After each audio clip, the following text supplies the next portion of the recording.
안녕하세요 여러분, 미스터리 수사국입니다. 오늘 사건은 뉴욕에서 일어났습니다. 오늘의 주인공 남편과 핫한 성인 게임을 하며 내연남과도 관계를 유지해온 여자 신라는 경찰의 고소에 대해 오늘날까지 인정하지 않았습니다. 사건은 위험한 성인 게임으로 인해 발생한 사건인데 아주 복잡하였습니다.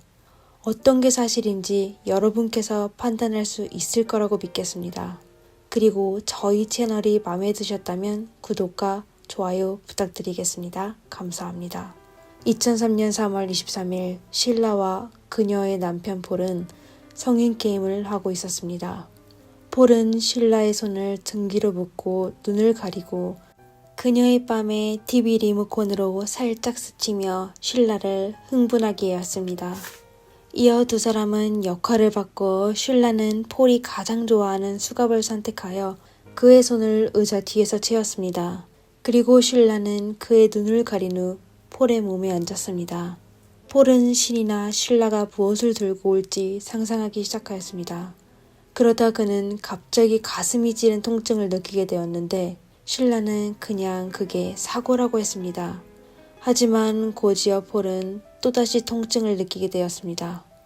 그는 고함을 질러 신라에게 빨리 풀어달라고 요구하였습니다. 신라는 긴장했는지 수갑 열쇠를 찾지 못하였습니다. 그녀는 우선 폴의 눈가리개를 풀었는데 그제야 폴은 본인의 몸과 옷이 이미 빨갛게 변했다는 걸 알게 되었습니다. 신라는 폴을 풀기 위해 할 수 없이 의자를 박살냈습니다.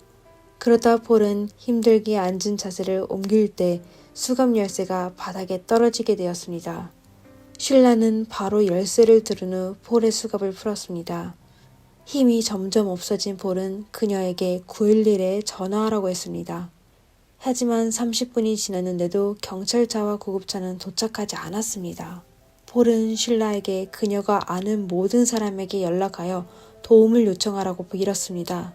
시간이 지나며 폴은 천천히 쓰러지게 되었습니다.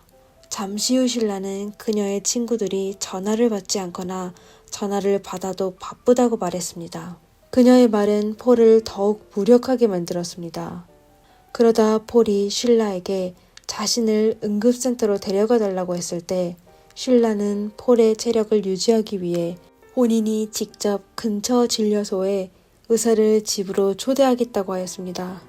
하지만 그녀는 나간 지 고작 5분 만에 다시 집으로 돌아가 폴에게 진료소가 문을 닫았다고 말했습니다.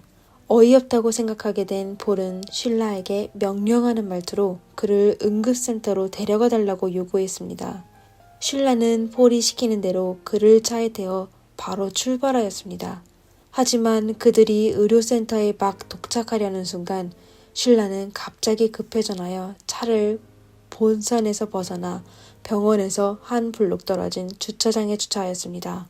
그녀가 차에서 내려 뒷좌석으로 가 폴을 부축하는가 했더니 생각 밖의 신라는 날카로운 도구를 들고 폴을 향해 찌르기 시작했습니다. 깜짝 놀란 폴은 반항하며 그녀를 밀고 차에서 내려 신라의 손에서 날카로운 무기를 빼앗아 멀리 던졌습니다. 이때 지나가던 행인들이 폴의 곁으로 달려가 911에 신고하였습니다. 신라는 폴을 다시 차 안으로 데려가려고 했지만 사람들의 저항으로 못하게 되었습니다. 그러다 그녀가 차를 운전하여 혼자 도망치려던 찰나에 경찰을 만나게 되었습니다. 경찰의 신문에 두 개의 완전히 다른 진술이 나타나게 되었습니다. 처음 신라는 폴이 상처를 입었을 때 강아지와 놀고 있었다고 말했습니다. 그녀는 폴의 셔츠에 있는 붉은색이 염색처럼 보여 그가 본인을 놀리려고 생각했다고 경찰에 진술하였습니다. 1시간 후 경찰은 그녀에게 폴이 위험에서 벗어났으며 이미 어떤 일이 일어났는지 말했을 때 신라는 당황한 표정을 짓게 되었습니다. 그녀는 본인과 폴이 성인 게임을 했다는 걸 숨기기 위해 거짓말을 했다고 하였습니다. 여자로서 수갑과 눈가리개가 주는 자각을 즐기기는 하지만 말로 얘기해서는 여전히 어려운 일이었습니다. 그리고 모든 일은 확실히 사고인데 그녀는 폴이 물체의 촉감을 더욱 즐기기 위해 몸을 앞으로 기울일 줄은 몰랐다고 하였습니다. 그 당시 사고가 일어났을 때 그녀는 본인이 놀라게 되어 아무 생각도 할 수 없어 그냥 폴의 지시대로 그를 풀고 경찰과 친구에게 연락하며 나중에 운전하여 폴을 병원까지 데려갔습니다. 결국 위치를 잘못 찾아갔지만 그건 본인이 병원의 위치를 전혀 모르고 있었기 때문이라고 하였습니다. 이에 경찰은 쉴라가 사전에 이미 진술할 내용을 준비한 거라고 생각하였습니다. 그녀는 폴의 믿음을 이용하여 응급처치를 계속 지연시켰습니다. 그리고 그날 911 경보 시스템에는 쉴라의 통신 기록이 없었습니다. 2시간 동안 진행된 신문에 쉴라는 전체 과정을 정확히 얘기하지 않았습니다. 만약 처음 찔린 게 사고였다면 추후의 상처는 어떻게 해석해야 할까요? 경찰은 그녀를 체포하기 위해 1년의 세월을 투자해 수사하기 시작하였습니다. 그러다가 쉴라의 과거가 조사되자 경찰은 어이없게 되었습니다. 쉴라는 1969년 버지니아에서 태어났습니다. 그녀의 부모는 미국에서 공중보건 분야에 종사했습니다. 쉴라가 2살이었을 때 그녀의 부모는 그녀를 이란으로 데려갔습니다. 쉴라가 10살이 되던 해 이란의 정치적 변화로 10년간의 전쟁이 일어났습니다. 그녀가 17살이 되었을 때 그녀는 부모와 함께 미국으로 돌아가 뉴욕에 거주하게 되었습니다. 1994년 쉴라는 뉴욕 의대 대학원을 다니며 폴을 만나게 되었습니다. 폴이 그녀를 처음 만났을 때부터 그녀의 매력에 빠지게 되었습니다. 그러다 두 사람이 사랑에 빠지게 되자 폴은 쉴라를 가족들에게 소개하였습니다. 하지만 폴은 쉴라가 처음부터 거짓말을 하고 있다는 걸 모르고 있었습니다.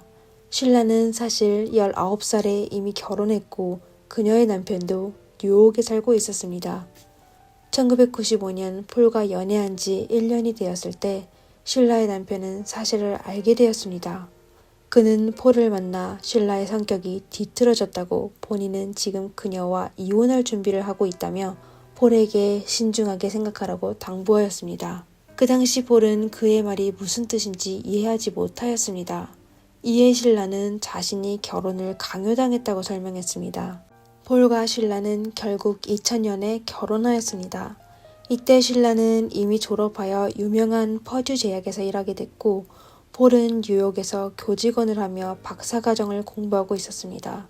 그러다 1년 후 생활에 지친 두 사람의 열정이 점점 무너지게 되어 두 사람의 관계는 자신도 모르게 악화되었습니다. 쉴라는 회사에 점점 더 오래 머물게 되고 폴은 공부에 전념하게 되었습니다. 두 사람은 연인이라기보다는 룸메이트에 가깝고 더 이상 관계도 나누지 않았습니다.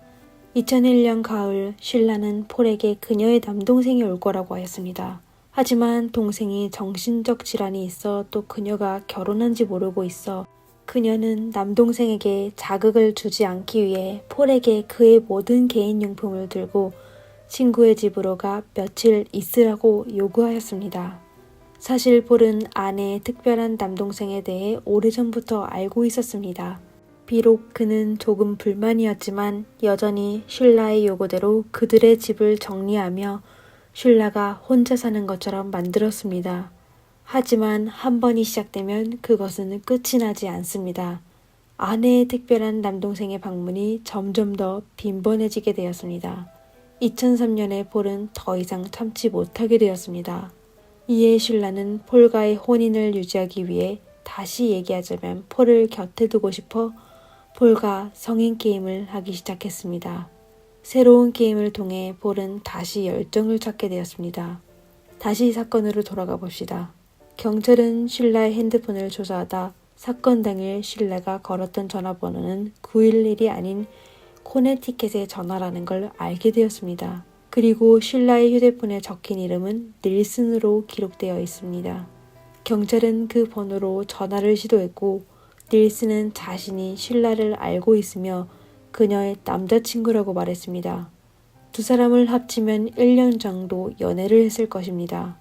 쉴라가 퍼듀 대학에 입사한 지 반년 만에 닐슨도 그 회사에 다니기 시작하여 쉴라와 같은 R&D 그룹에 속하게 되었습니다. 두 사람은 같은 프로젝트를 진행하여 대화를 자연스럽게 나누다가 결국 사랑에 빠지게 되었습니다. 그로부터 닐스는 때때로 쉴라의 집으로 가 그녀와 같이 즐기곤 하였습니다. 경찰이 그에게 쉴라가 결혼했다는 걸 아냐고 물었을 때 닐스는 처음 들은 것처럼 쉴라의 집에 다른 남자의 흔적이 전혀 없다며 그럴 리가 없다고 하였습니다. 알고 보니 닐슨이 바로 그 특별한 남동생이었습니다. 닐슨은 또 사건 당일에 쉴라가 그에게 연락하여 그에게 저녁 8시에 그녀의 아파트로 초대했다고 경찰에게 얘기했습니다. 2004년 2월 4일 쉴라의 사건이 재판하게 되었습니다. 기소문에 쉴라는 기만하고 교활한 가해자로 묘사되어 있었습니다. 법정에서 쉴라는 자신의 웅변을 과시했습니다. 그녀는 본인이 어렸을 때 이란 전쟁의 외상 후 응급장애를 앓게 됐다고 말했습니다. 폴의 사건이 발생했을 때 그녀는 머리가 하얗게 되어 폴이 심하게 다친 게 아니어서 911로 전화하지 않았다고 모든 게 사고라고 진술하였습니다. 그리고 그녀는 절대 일부러 폴을 다치게 하려는 게 아니었습니다. 만약 일부러 남편을 다치게 하려면 그의 손을 풀지 않았을 것이고 또 폴을 병원으로 데려가지도 않았을 거라고 했습니다. 경찰이 처음 그녀에게 신문했을 때 그녀는 너무 긴장하고 겁이 나 제대로 대답하지 못한 겁니다. 그리고 폴도 성인 게임을 했을 때 그녀에게 똑같이 대하여 그녀의 가슴에 상처를 나게 한 적이 있어 그녀는 모든 게 그냥 게임인 줄 알고 있었습니다. 또 닐슨에 대해 쉴라는 그냥 그의 재능과 능력에 감탄하게 되어 접촉 후 그에게 빠지게 되었지만 사랑은 아니라고 했습니다. 사건 당일 그녀는 닐슨을 만나려고 한 게 아니라 닐슨이 그녀의 집으로 가겠다고 하여 본인이 그를 거절했다고 하였습니다. 법정에서 남편 폴은 아내의 편을 들기로 결정했습니다. 그는 다치게 됐지만 아내가 감옥 가는 걸 원하지 않았기 때문입니다. 더욱 이상한 점은 폴의 가족들도 쉴라를 지지하였습니다. 하지만 경찰과 관련 심리학 전문가들은 여전히 쉴라의 행동이 의도적인 범죄라고 주장하였습니다. 법원은 결국 그녀에게 가석방이 없는 유기징역 25년의 형을 선고했습니다. 쉴라는 자신이 결백하다며 울며 법원과 경찰이 편견을 갖고 자신을 대했다고 하였습니다. 그럼 정말 그녀의 이야기가 정말 그렇게 단순했을까요? 시간을 다시 폴 사건이 일어나기 5개월 전인 2002년 11월 8일로 거슬러 올라가 봅시다. 한 여성이 911에 전화하여 한 사람이 자신의 이웃을 해치려고 한다고 하였습니다. 사건 발생한 곳은 코네티컷주 스탠포트 아파트 105호실이었습니다. 경찰이 도착했을 때 집 밖에는 사람이 없었고 105호실의 문은 살짝 열려 있었습니다. 그들이 가까이 다가가자 비릿한 냄새를 맡게 되었습니다. 그리고 문을 열자 방 안이 아주 지저분한 걸 보게 되었습니다. 거실 화장실의 한 구석에 여러 상처를 입은 32세의 피해자 안나를 발견하게 되었습니다. 안나는 어렸을 때부터 부모를 따라 필리핀에서 미국으로 이민을 왔고 그녀의 부모는 모두 의료 직장에서 근무하고 있었습니다. 성인이 된 안나는 부모의 뒤를 이어 하버드 대학을 졸업하고 2000년에 퍼주 대학에 입사하여 인생에서 가장 중요한 남자를 만나 약혼하게 되었습니다. 그 사람이 바로 앞에 언급한 쉴라의 애인 닐슨이었습니다. 닐슨은 그날 오후 안나의 아파트로 가게 됐는데 그는 안나의 사고에 대해 조금 냉정한 편이었습니다. 그는 경찰의 지시에 따라 방에 앉아 신문을 기다리고 있었는데 잠들기까지 했습니다. 이후 신문 과정에서 경찰은 닐슨의 손이 깨끗하지만 새로운 상처가 있는 걸 발견하였습니다. 경찰은 그의 이상한 행동과 상처를 중요한 단서로 그를 유력한 용의자로 지목하게 되었습니다. 그러다 경찰이 퍼주 제약에 도착하여 닐슨에 대해 조사하다가 퍼주 제약에 고급 모니터링이 있어 모든 직원의 출입을 정확히 확인할 수 있다는 걸 발견하였습니다. 그리고 닐슨은 안나의 사고가 발생했을 당시 완벽한 알리바이가 있었습니다. 그 후 사건의 조사는 중단되었습니다. 사건 현장에서 수집된 모든 증거물 중 유일하게 가치가 있는 건 화장실의 수도꼭지 아래에서 채취한 미량의 붉은 액체 샘플이었습니다. 이에 경찰은 범인이 범행을 저지른 후 그곳에서 청소했다는 건데 DNA 데이터베이스에는 샘플과 일치한 정보가 없었습니다. 경찰은 신고자에게 연락을 시도했는데 신고자가 제공한 주소에는 한 남성이 거주하고 있었습니다. 그리고 그 남자는 안나의 사건에 대해 전혀 모르고 있었습니다. 신고인은 사건 현장에서 약 1마일 떨어진 곳에서 공중전화로 신고한 건데 안나의 이웃을 방문하고 그들의 소리 샘플링을 실시했지만 결국 신고자를 찾지 못했습니다.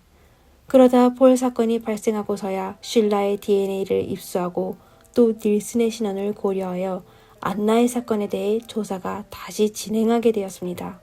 쉴라의 DNA는 안나가 피해된 현장에서 발견된 DNA와 동일하였습니다. 이번에도 경찰은 대량의 시간을 투자하여 최대한 많은 단서를 수집하여 결국 사건을 해결하였습니다.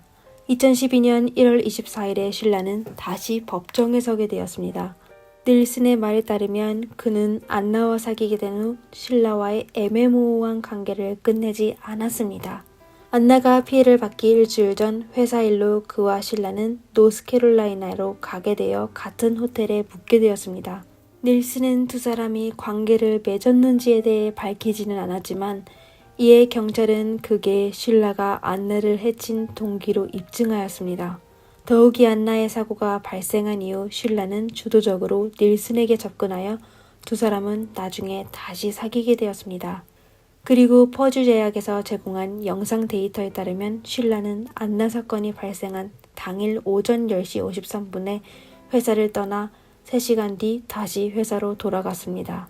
그 시간이 바로 안나가 숨진 시간이었습니다. 그리고 경찰은 언어 전문가를 초빙하여 스펙트로그램을 제작하여 911에 신고한 사람의 목소리와 비교한 결과 그 사람이 바로 쉴라인 것을 확인했습니다.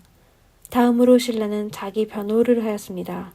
그녀는 우선 5가지 포인트를 언급하였습니다. 우선 그녀는 직장에서 안나를 만나게 된 겁니다.